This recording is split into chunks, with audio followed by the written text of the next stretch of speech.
Bismillahirrahmanirrahim. Assalamualaikum warahmatullahi wabarakatuh.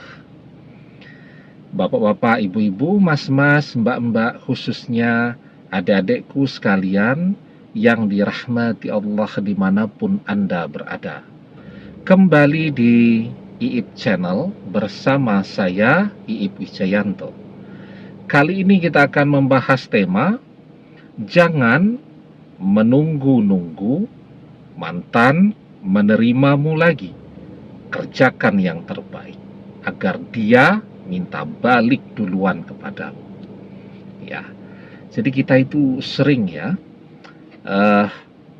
ingin melakukan sesuatu untuk diri kita sendiri manfaatnya, tetapi masih menunggu-nunggu. Menunggu apa? Menunggu mantan menerima kita lagi. Ya. Jadi kalau tidak bersama mantan, maka kita tidak mau untuk segera mengerjakan semua hal yang seharusnya kita kerjakan. Contoh ya, mahasiswa nih berpisah dengan mantannya, padahal kuliahnya sudah mau selesai, sudah mengerjakan skripsi, ya, kurang sedikit saja, tetapi dia tidak mau segera menyelesaikan skripsinya. Dia baru mau mengerjakan skripsinya jika mantan sudah ada di sisinya lagi, ya. Misal bekerja, kemudian berpisah dengan mantan. Setelah itu semangatnya jadi drop, keluar dari tempat kerja. Dia baru mau mulai bekerja lagi jika mantan sudah bersamanya lagi. Ya. Nah, jika kita demikian, kita membuang begitu banyak waktu. Dan ketika kita tidak melakukan perubahan yang hebat di dalam hidup kita, ya maka kita cuma nunggu-nunggu saja. Mantan tidak akan pernah balik dan mantan tidak akan pernah tertarik untuk balik kepada kita. Yang kuliah tadi, kuliahnya jalan di tempat. Waktu berjalan terus kan. Perkuliahan itu kan ada masa perkuliahan yang dibatasi kan. Kalau dia tidak bisa menyelesaikan waktu perkuliahan, maka dia bisa kena drop out, dikeluarkan dari kampusnya. Sayang kan? Sementara mantannya kuliahnya beres, dia bisa nyari pekerjaan, dia bertemu dengan seseorang yang mapan, dia menikah, dan seterusnya. Begitu juga dengan orang yang bekerja. Wong kita bekerja saja, kita punya pendapatan, mantan tetap saja mengkhianati kita kan? Apalagi ketika kita tidak punya apa-apa. Bagaimana mantan mau melirik kepada kita? Bagaimana orang tuanya mau memberikan restu kepada kita jika kita tidak punya apa-apa? Nah, karena itu, sekarang yang paling penting, jangan menunggu-nunggu mantan mau menerima kita lagi. Kan kita terus tuh, kuliah berhenti, bekerja berhenti, semua waktu habis sekarang, ya, kemana-mana itu, untuk bertanya bagaimana nih caranya menundukkan hati mantan. Waktu kita habis tuh, untuk mencari cara mengintip media sosial mantan, mengganti nomor telepon kita agar mantan bersedia menerima telepon kita, dan seterusnya. Itu saja yang kita lakukan. Dan apa yang terjadi dan apa yang kita rasakan? Mantan tidak pernah menerima telepon dari kita, gak mau dia menerima. Kita ganti nomor telepon, begitu dia dengar suara kita, teleponnya langsung dia off. Kemudian nomor kita yang baru langsung dia blokir. Kita ganti akun media sosial kita.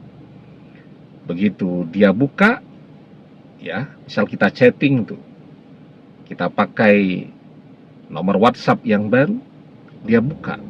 Dia tahu, oh ini kita. Apa yang dia lakukan kemudian? Langsung dia blokir akun WhatsApp kita yang baru, akun media sosial kita yang baru. Ya.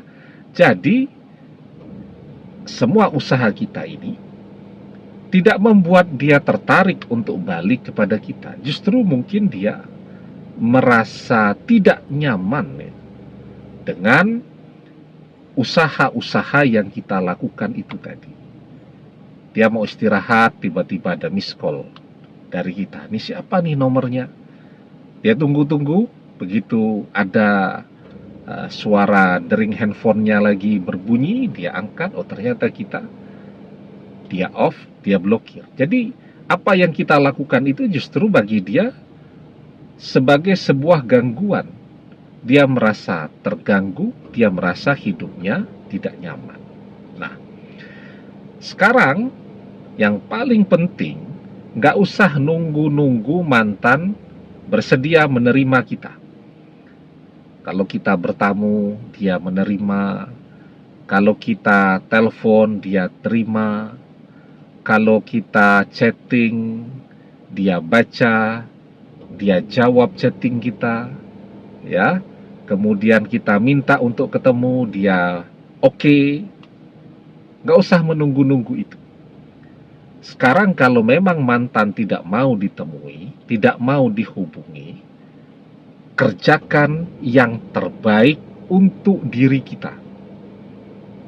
Karena ketika kita melakukan yang terbaik untuk diri kita, maka mantan yang akan minta balik duluan kepada kita. Nah, kenapa demikian?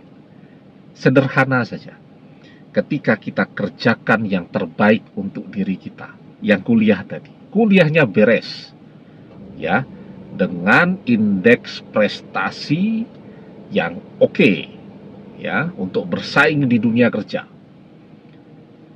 Begitu pegang ijazah kuliah, cari pekerjaan dengan gaji yang besar. Begitu kita mandiri, kita sukses, kita mapan, semua orang akan tertarik untuk menjadi pendamping hidup kita, termasuk mantan. Semua orang tua akan dengan senang hati menerima kita jadi menantu, termasuk orang tua mantan.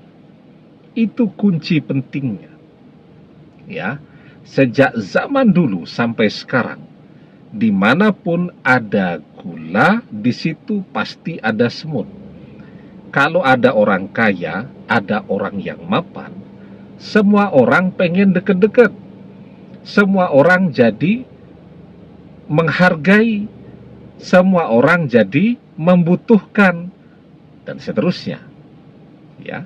Nah, misalnya yang bekerja tadi, juga begitu. Kita bekerja semaksimal mungkin sekarang. Maka ketika kita sukses, ya, kita punya segalanya, sama dengan yang mahasiswa tadi. Saat dia sukses, maka semua orang berlomba-lomba untuk menjadi pendamping hidupnya. Orang tuanya juga akan dengan senang hati memberikan restu kepada kita untuk menjadi menantu mereka. Jadi itu saja konsepnya sekarang. Kerjakan yang terbaik untuk hidup kita. Seiring dengan kesuksesan kita, maka mantan yang akan minta balik duluan kepada kita. Kuncinya terus saya sampaikan. Kerja, kerja, dan kerja. Karena ketika orang bekerja dengan keras, akan semakin banyak pula rezeki yang bisa dia dapatkan. Maka di dalam surat An-Najm ayat ke-39 kita diajarkan wa alaysa lil insani illa masya'a, dan bahwasanya seorang manusia tiada memperoleh selain apa yang telah diusahakannya. Terus berusaha, terus semangat, kerjakan yang terbaik. Insya Allah, dengan izin dan pertolongan Allah, seiring dengan kemapanan kita, seiring semakin berkualitasnya doa-doa kita, maka mantan yang sekarang menjauhi kita akan datang minta balik duluan kepada kita. Amin. Demikian, semoga bermanfaat. Wallahu a'lam bissawab, billahi taufik wal hidayah. Assalamualaikum warahmatullahi wabarakatuh.